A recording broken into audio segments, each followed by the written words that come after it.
দেখুন বন্ধুরা, তারাপীঠে এসে কত ভিড় দেখুন।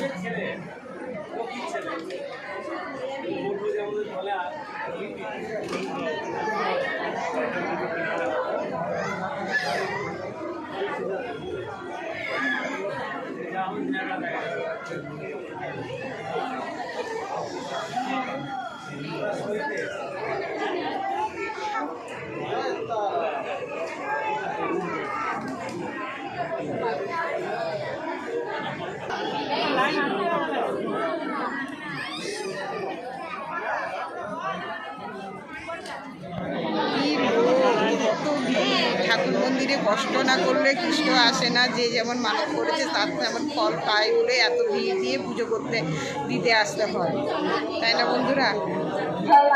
জয় মা তারা, সবাই বলো